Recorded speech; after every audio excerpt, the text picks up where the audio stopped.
We'd like to thank our supporters, OG Haulage and Coolridge Heating and Air Conditioning for their ongoing and continued support of our podcast and helping us make this possible. Life moves pretty fast. You don't stop and look around once in a while, you could miss it.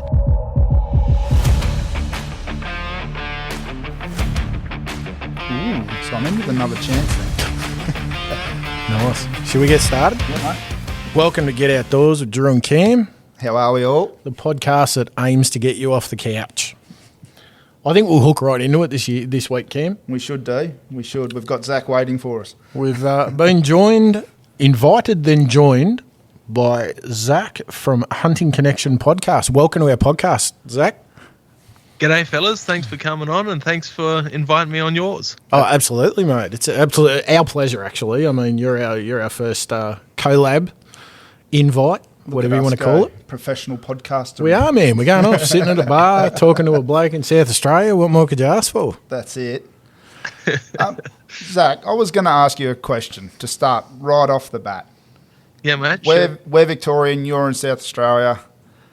If somebody was coming over from Victoria, a place to hunt, a place to camp, or a place to see, like a landmark to see, and a place to fish.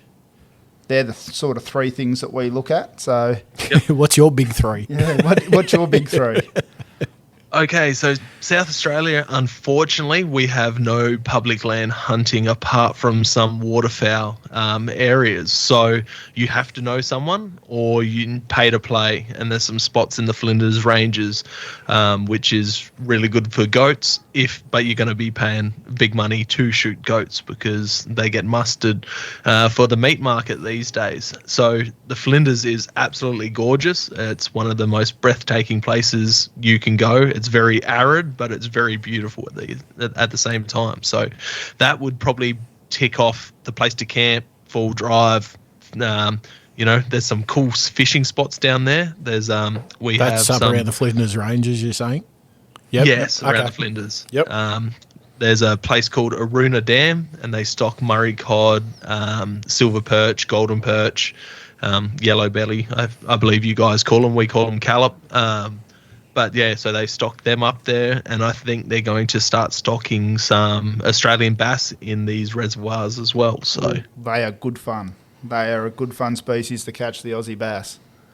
yeah, I haven't caught one. I haven't even seen one in person. So I was very excited when I seen that the local fishing organisation down here has organised funding and stocking for these reservoirs that we pay to fish in. Yeah, Hey, that's awesome. So is that like through South Australian Fisheries? Is that the ones that do stocking for you guys, or do you not have that sort of a... We don't. We're behind the times. As well as not having public land, we do not have a fishing licence. Depending who you speak to, that is a good thing or a bad thing. To me, I think it's a bad thing. Going off of Victoria's model and New South Wales model, seeing how much it goes back into the fisheries, boat ramps, all of that type of stuff. It seems amazing to me. But South Australia is very behind in the times with that. We've had these reservoirs open up within the last 10, 15 years, and they've been opening a few more up. But it was all lock, gate and key for a very, very long time. So we have Fish Rec down here, and they are the people that are behind the stocking of these reservoirs. Okay. Why do you think they've opened them slowly over time, Zack? Is that to allow public in because there's been issues or problems? Bigger or... fish? So we've got all this land. SA Water is the main body group that run these reservoirs, and they pretty much fence the whole area off.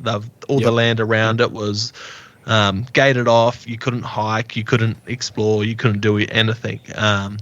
So I think they had a lot of pressure from the, outdoor recreational users as bushwalkers, all of that, and they've slowly folded under pressure to open some of these lands up because they had thousands of acres locked up that we couldn't access at all, even just for hiking. Is that because it's part of the water catchment itself? Yeah, that would be their argument. But Yeah. they've got a lot of land. It's ridiculous.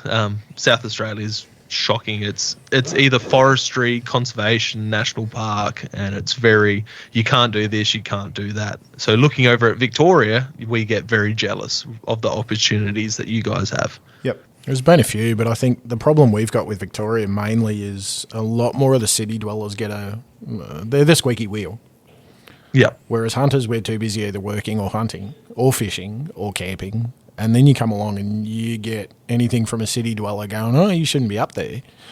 Or you've got brain dead full drivers that go up and just rip up these tracks, or loose hunters that'll spotlight private fields, or, again, all the negativities get dragged out. And that's what makes the news, not the hunters that have pulled out, duck protesters and helped the police and all this kind of stuff.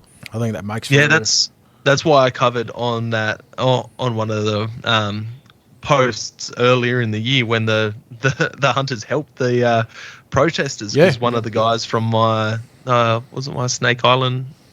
It was one of the fellas contacted me that was there and sent me all the photos, so I posted all of that up. It was just tongue-in-cheek posting it, but, it just shows that, on one side of the fence, hunters aren't these evil people that these anti-hunters think we are. We're the first to help someone in need. This is it. And that works in our cause, in our favour. I mean, it, actually shows it. But, yeah, again, if the news doesn't bring it up, or the public or the newspaper or whatever, we're painted with that brush over and over. There's a bit of bone of contention that's happened recently over here too. What are your thoughts with the whole allowing thermal imaging devices on public land during daylight hours? Where do you stand with that one, Zach? Okay, so this is that was a deep breath. That was a deep breath. Okay, so as hunters, we need to prove ourselves that we're dropping the deer numbers on public land to be able to keep access this and use that as the argument for getting out and shooting deer on these public lands. Otherwise, they're going to get the helicopters in, the thermal shooters that work for the government in just to shoot and drop them. So I think thermal on public land is a great resource for people who wanting to put a dent in the numbers and put meat home. You're going to get people that get upset, oh, that's not real hunting, rah, rah, rah. You shot that big stag under thermal, you blah, blah, blah, blah, blah. But in the overall benefit for hunting, it might not be fair chase as, what we've grown up with hunting and, the American style of hunting, which we see on TV and YouTube and Facebook. But to get the overall numbers of deer down, to show that we can put a good dent in the numbers and we're actually doing what we're saying we're doing, hunting for conservation, not just growing big stags and, passing up every hind. I think thermals is a good thing overall. Yep. I was just curious on where your stances is, because we still have the thermal shooting and the helicopter shooting. It does happen over here. It doesn't seem as prolific. Well, it's at a larger scale, but I don't think it's in the public eye as much as it is published in South Australia. The way that I've seen the helicopters over there has been pretty full on. Yeah, they're getting real stuck into it over here. And from people that I've spoken to, apparently they're going to be approving baiting for deer here soon. They've been doing trials. It's, from what I've heard, it's over 100% successful. They had to, with the deer bait, they had to tone it down because the deer were dying before they even left the station. So they've had to tone it down a bit because it was too effective. So unfortunately, if we don't prove that we can put a dent in deer numbers, well, these are the things that we're going to be up against. More and more thermal culling, more and more helicopter culling, and baiting of deer. That's what we're looking forward to if we don't put a dent in. Cam and I have had a discussion about this. There was recently, I think it was 18 months ago, they did a aerial shoot up around Mount Buffalo, Bright, that area. Yep. It cost taxpayers something in the vicinity of like $1 million. And they didn't even shoot 1,000 deer. Right? So cost per deer was astronomical. But flip side, they drop them. Now, up around that area, wild dogs have grown exponentially. And the bounty has been removed. and a bounty's been removed. So with the baiting, they can't target the species that they want to kill without ongoing issues. Like you get along, you get a wild dog, yeah, fair enough, we drop the dog. But then what about the birds and the ground? The wedge-tailed eagles. And eagles. So birds, ground-dwelling animals that come along and eat some of that meat. It lessens the target, the species target that they're trying to drop or eliminate. Whereas as hunters, my thought was, why can't they set up a area like Snake Island, do a tag system? You've got 3 days in this area. You can shoot 5 deer. It'll cost you $100. This is your area for those 3 days. You pay $100. Bang! You walk out of there with 5 deer. Thanks for coming. Half of Victoria would line up to do it. Unfortunately, the issue that we're seeing, and from what I've been told, people like the Invasive Species Commissioner, they're actually listening to podcasts like ours to get the, general consensus of what hunters are saying when it comes to these things. So when it comes to that type of system, their main concerns are that hunters are going to go in there, they'll shoot, 1 or 2 deer, you might get the odd one that shoots 5, whatever. Their issue is that you're going to get guys that are going in there and they're just going to, oh, there's a doe, I'll let her walk. Oh, there's a hind, I'll let her walk. Oh, there's a small stag, I'm going to let that walk. They want to shoot the big stags. Yes. And that's not what these organizations are wanting. They're wanting us to drop the numbers down. So that's why when we think as hunters like that we're only going to shoot the big stag, let it go, let it grow, we're not going to be playing in these guys' court, because they don't want that. They want their numbers down. So until we can show that we're actually getting numbers down, whether we're shooting some to leave them, I know how much that sucks, but rather than not shooting every deer, and waiting for every big stag, and if we shoot four deer every time, we're going to get those numbers down. But the wisdom, it's not going to be. The wisdom behind that, though, Zach, is you are not doing an ongoing effects on the other animals that are non-targeted species that are eating that meat. Fair enough, a dog will live off that, but the eagles and everything else that are eating it aren't going to be consuming that poison that deer's had. And it's that whole poisoning's indiscriminate. That's the whole thing about it. It's secondary so 1080's indiscriminate, but this is a new poison they're working on, and from my understanding, it doesn't have secondary poisoning from what they're saying. Right. So you're not going to be getting that secondary poisoning, and the way that they've set it up, only deer can get to the feeder with how the grate is that opens the feeder. So you're not going to get emus, kangaroos, any other native animals in there, from birds, everything. So right. It's a very because these people that are working on these things are biologists and scientists and all of this stuff. So, at the end of the day, they do care about the wildlife as well and how it works, but they're wanting these invasive species out of the natural ecosystem, or the numbers dropped. So there's not an ongoing ripple of poison to move along indirect species that are partaking in the deer that's hit the ground. Yeah, so it's very different to 1080. They're working on new different things. So good. That's a positive move forward. It can be positive, but it's going to be, it's not going to be great for hunting either. Because me personally, I don't think I'll want to eat deer that have been on, not on poison. The chances ground. that it could have eaten the poison. So and the hardest thing too for you guys to bring the numbers down, it's pay to play or private hunting. How can you get in there to drop the numbers? I know there's numerous properties out near where I hunt that would never let a hunter on there. So they just become a haven, and then they carry on from there.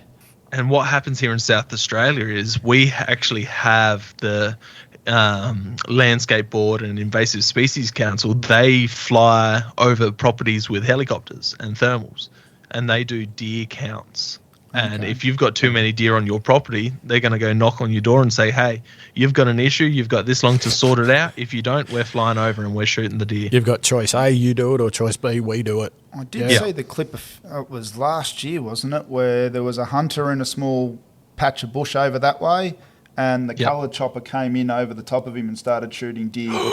He was almost actively hunting. So that was... Yeah, so from my understanding with that one, the landscape board had permission the year before. They didn't know that it changed hands. The property changed hand of ownership, and this hunter was out there legally hunting, and the chopper flew over, thinking they had permission, and they didn't have permission, and they were shooting deer. Wow. That's a hard thing to map out and track, isn't it? That's the worst part about it. So, When you had us on your podcast, Zach, you asked us our top 5. What would be your dream 3? Dream 3. Dream 3, mate.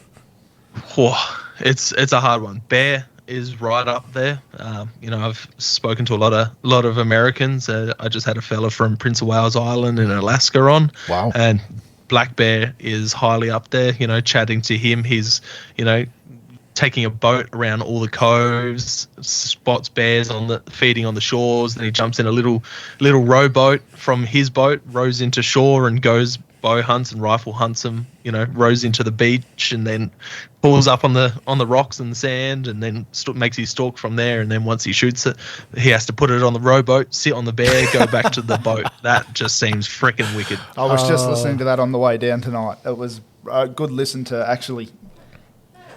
listening to him go, all right, I've climbed around all these big rocks. Now I'm about to step out onto all these pebbles. And he knew how loud it was about to get. So what would be your other 2? It's hard. Like, there's not much in the world, if I had the money and the time, that I wouldn't go hunt. Like Africa just seems wicked. Brown bears, that's awesome. But I love eating the meat. So yeah, Africa would be high, like really, really high up there. Probably something like Gemsbok or maybe Inyala. They're very, very pretty African antelope. And then, probably something over in Europe, maybe like sika deer or roe deer, maybe in like Denmark or something. Interesting. The roe deer are pretty cool looking little things. Similar size to a hog deer though, aren't they? Or, they're a bit taller, I think. Yeah. Very similar size. Who got you into hunting? So I've been hunting for as long as I can remember.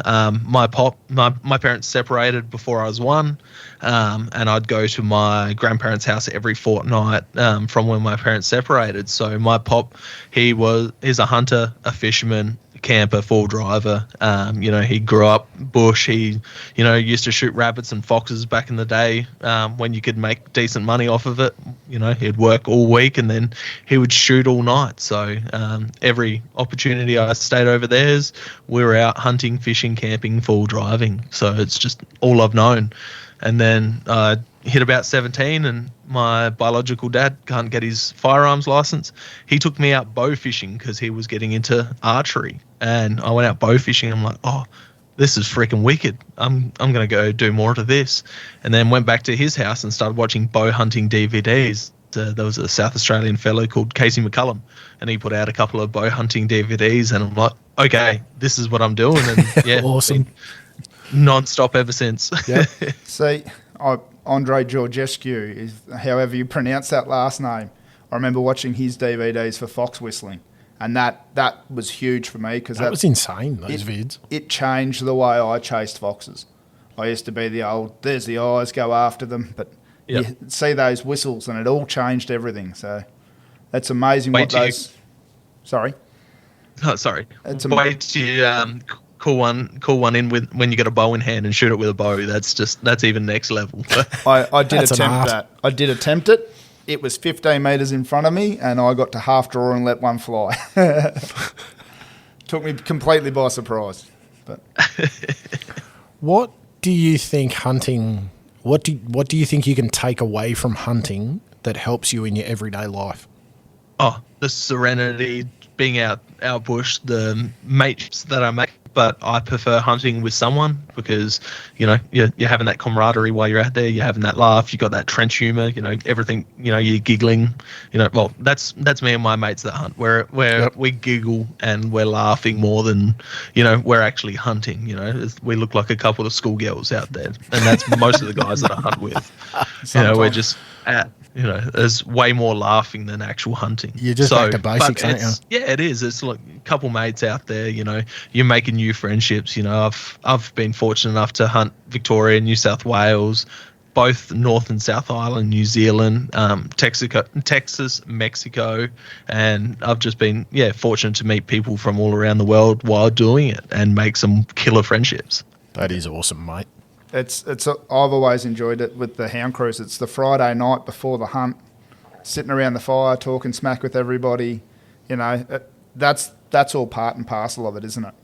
So. 100%. And then the food is my absolute go-to. I love everything to do with the food aspect of it. I bone out the legs. I take the legs. I make bone broth out of them, and then I cook the deer in that bone broth, or I heat it up a jar and just drink the bone broth like coffee. I just did a 3-day bone broth fast, so you're having nothing but water and bone broth for 3 days, and it was all my venison bone broth that I've stocked up in the freezer over the past year. So what was your point of the fast? To get rid of all the bone broth out of the freezer. To get rid of my baby fat. I just keep putting it on. Winter hits and I start eating like shit and I start getting a belly. And Yep. Mate, I dropped over 40 and it started catching me pretty quick. Absolutely. When you go fishing, mate, what's the species you're normally targeting? Do you get out much fishing, or is it primarily hunting that you're doing? Nah, so I love my fishing as well. Summer hits and I go from hunting mode to fishing mode. So I love my kayak fishing for squid. I'll take a couple crab nets out with me. You're out there at 6:30 in the morning as the sun rises. I've got 2 crab nets out on a float, and I just drift back and forth between them, catch a feed of squid, catch a feed of crabs as well, and have a cider while you're floating out there on the water at first light. It's amazing, but I chase everything. If it's going to take a hook, I chase it. I like taking the kids squidding off of jetties and crabbing, because my oldest, Neuro Spicy, Yep. he likes the casting and retrieving of flicking a squid jag back. He doesn't like sitting there and waiting for a bite. So we do that as a family quite a bit, but we also head up the river, go chase the old mud marlin, whether it's with the compound bow, recurve bow, or just rod and reel. So yeah, you're lucky enough to be able to have that in South Australia. We've still got the ban for bow hunting bow fishing for carp. But has the algae bloom that's happening over that way affected the areas you fish much?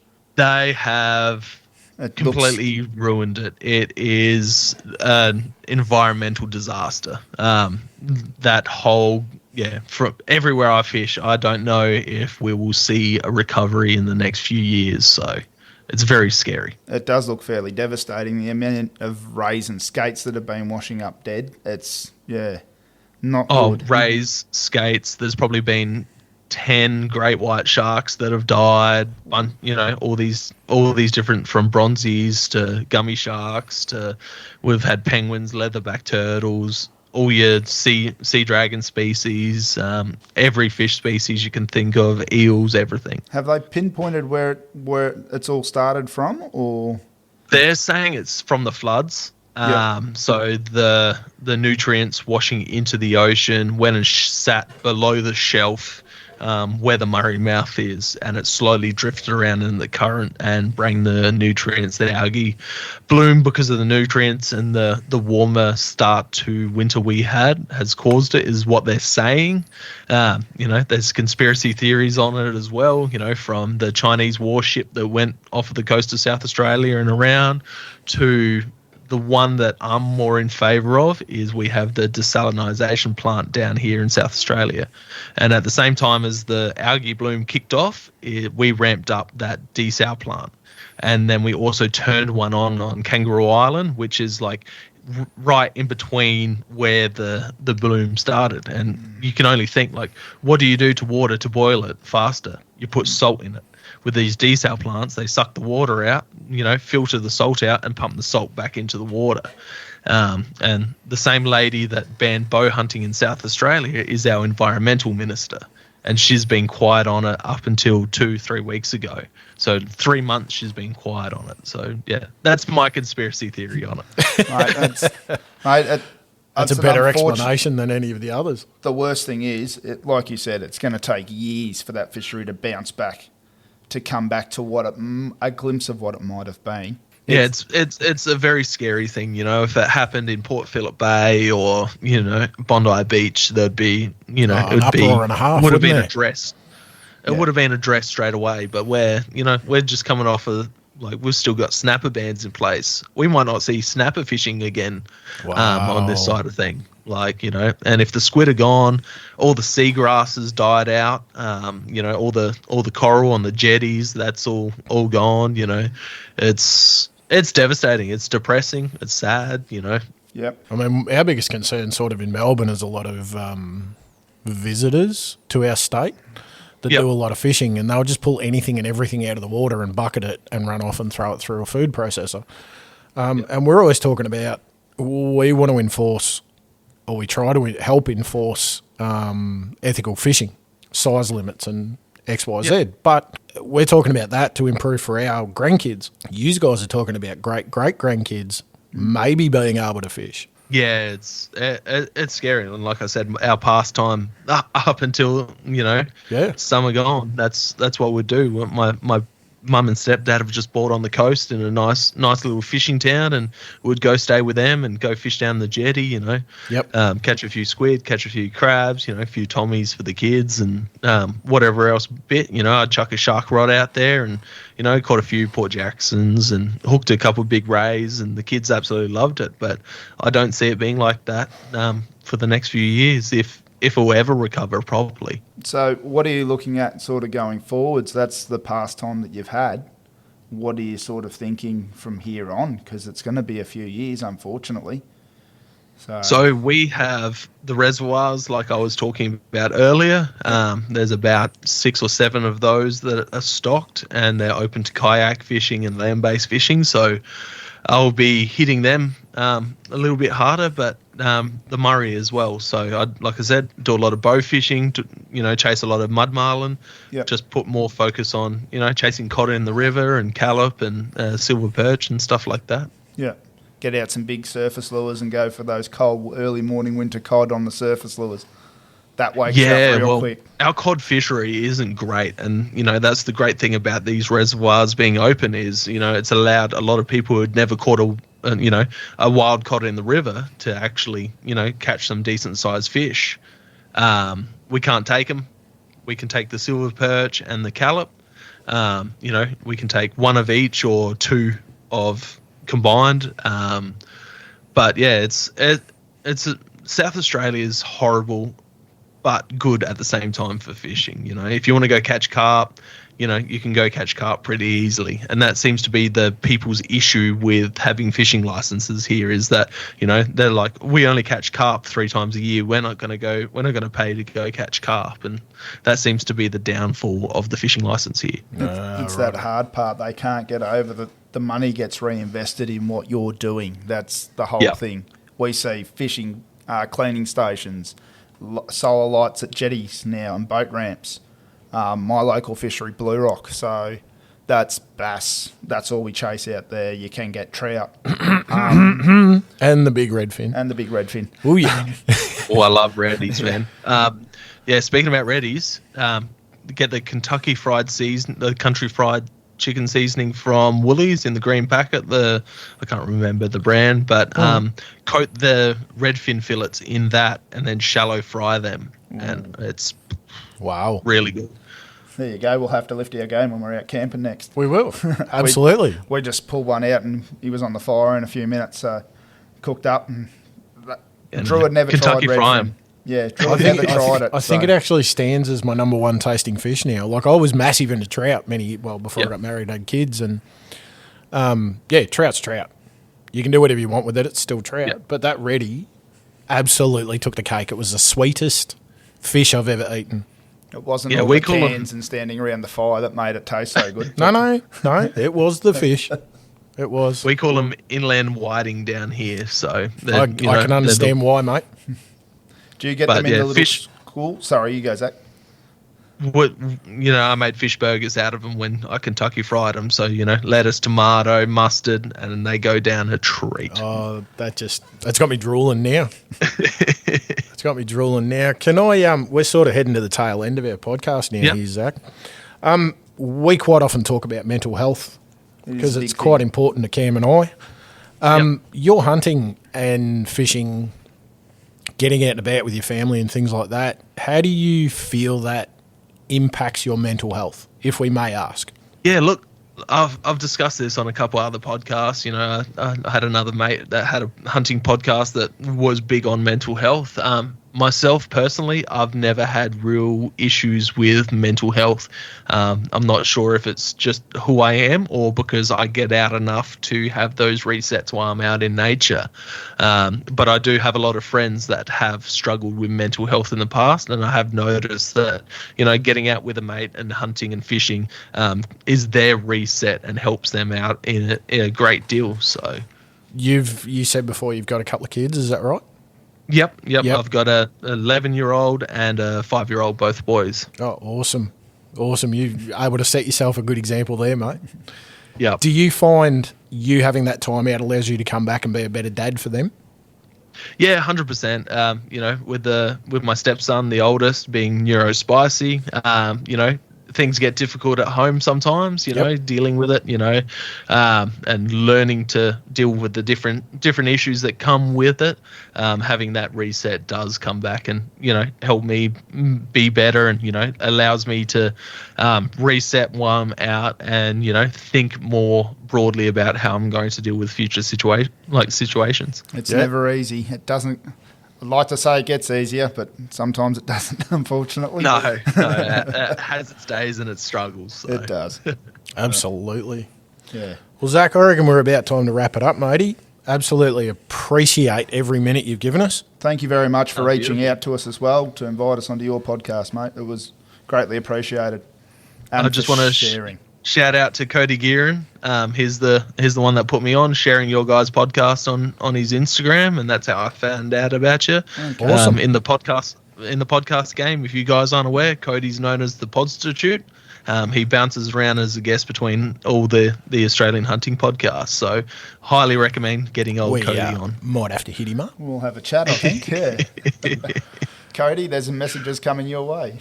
And he's also the meme king. So if you guys need memes for your podcast, he'll be on top of them for you too. Love Yeah, it. we're all up for it. All right. Beautiful. Thanks heaps for your time, Zach. Thank you, Nah, mate. really appreciate it. Catch you later. Make sure you check him out, listeners. All right. Cheers, all. Cheers all. Thanks, Zach. All good. Thank you.